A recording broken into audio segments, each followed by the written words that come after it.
11 ways retirement is not what I thought it would be. And what did I do about each one of these? Pre-retirement, I know where you're at. I was there. 99% of your time is fixated on, do I have enough? Is my money in the right locations? Do I know the rules? When am I taking Social Security?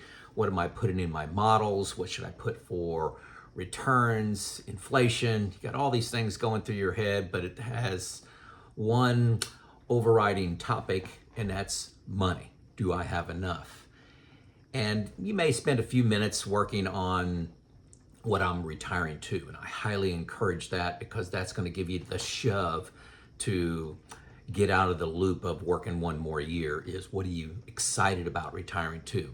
But it's a huge leap. It's a huge leap. You were great. If you're listening to this channel, you were great at saving money and getting prepared, but decumulation of money, different ball game. What's retirement like on that other side? Hey, my name is Joe. I retired 6 years ago. I was 54. I'm currently 60. Here is what I found different than what I expected. Number 11 was my biggest surprise. So, number 1, I was under stress when I was working. I would have denied this. I would have denied this a third time.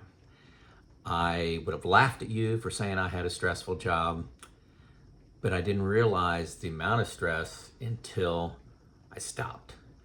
No alarm clock, no expectations, no meetings to be prepared for, no drive for accomplishment, all those expectations and all those, it's a series of competitions. I would kind of categorize it as, going to this meeting and convincing people to do this, convincing people to do that.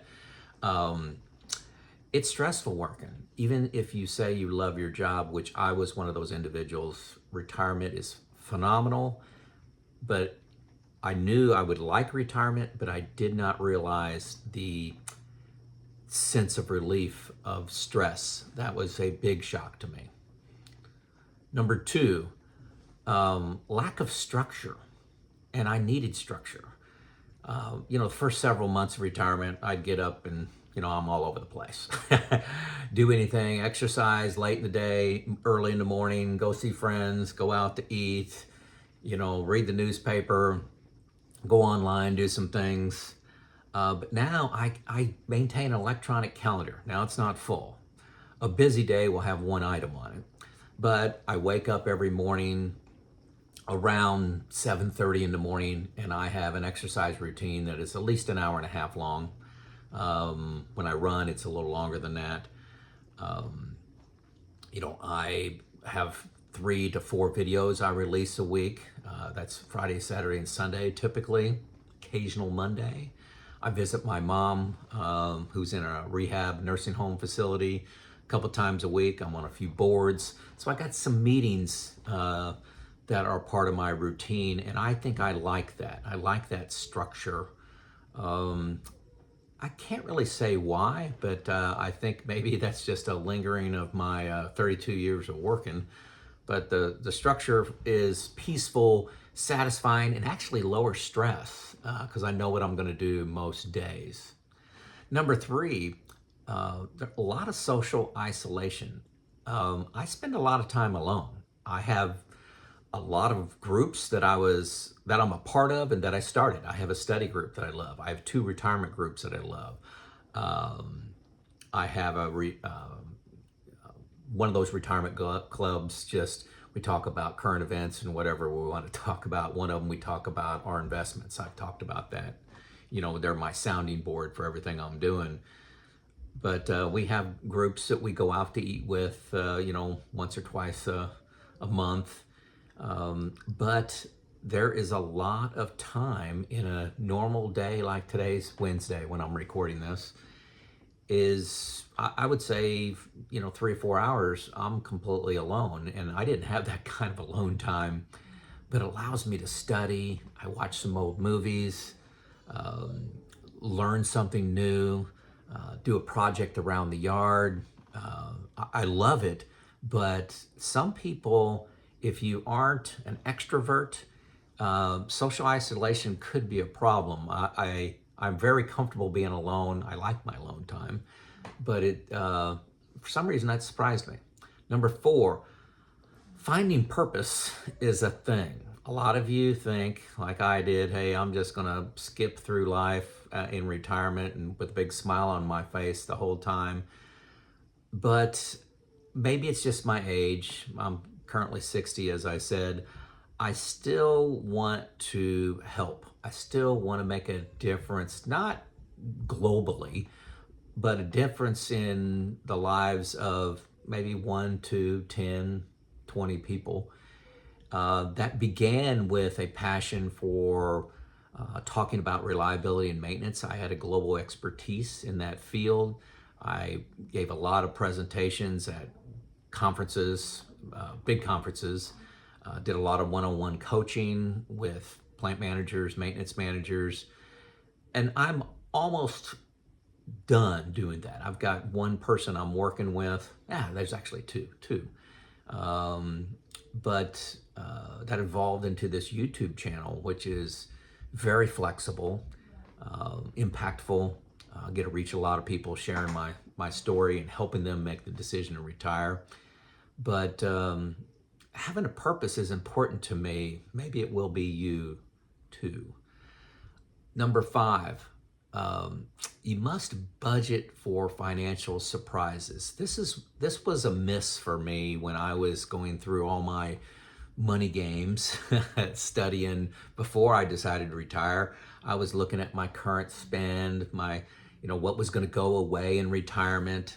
And one of the misses was, hey, I budget $500 a month in just a surprise that comes up, whether it's dental surprise, need a crown. Now, $500 isn't going to cover a crown, but it's $6,000 a year. So surprises, a dishwasher breaking, a garbage disposal going out, car repairs, something like that. I just put in a budget for financial surprises that they come in. They'll come in whenever they come in. Now, I do budget for things like, hey, we got to replace a furnace, got to replace a car, got to replace a roof on a house. Those things you can kind of map out on a time schedule, but there are other surprises. So number 6, you got to get good at saying no. People are going to want your talents. There's a lot of nonprofits out there that need help. Maybe it's your church that needs help, and you're going to get inundated. I did with, can you be on this? Can you do this? Can you do this? Can you do this? Here's my secret. For the first 6 months, say no to everything. No to everything. Say, Joe said I could do that. And then say yes to a couple of them. Okay? Like, I paint for Habitat was one yes.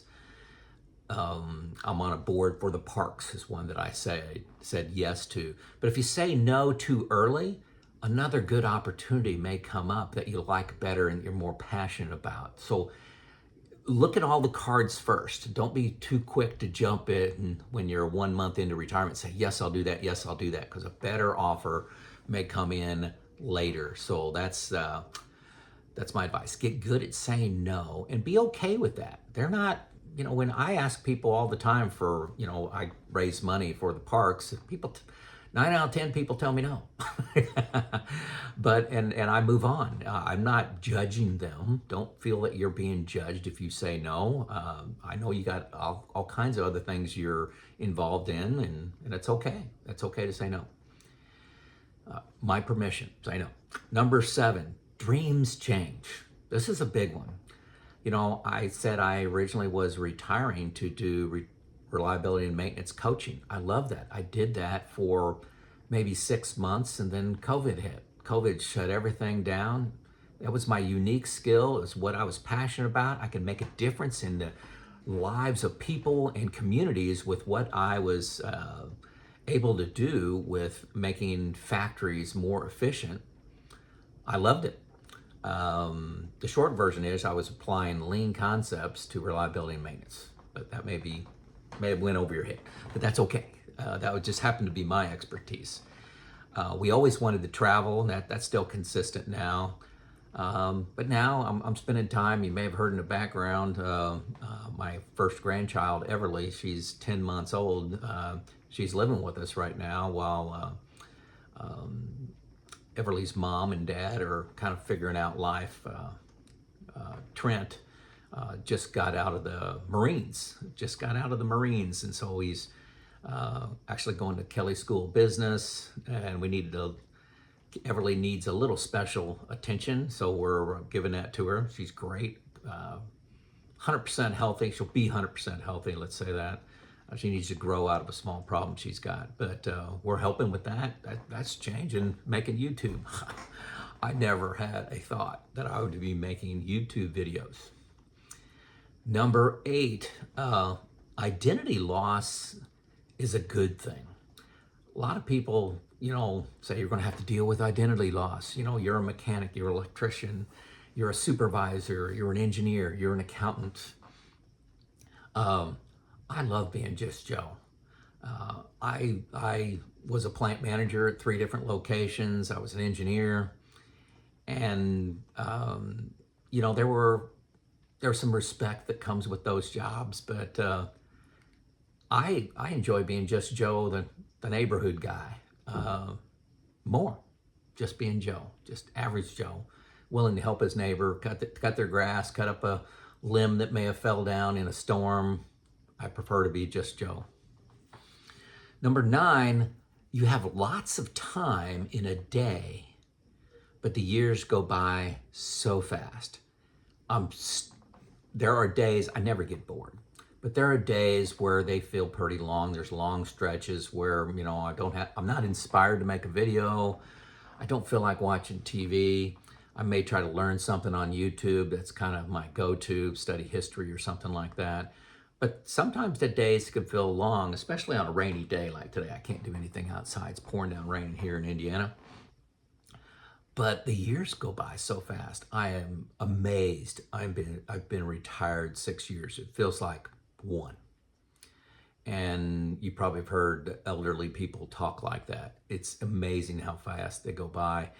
And also, I'm 60, good chance I only got 15 good, healthy years where I can go out and do anything.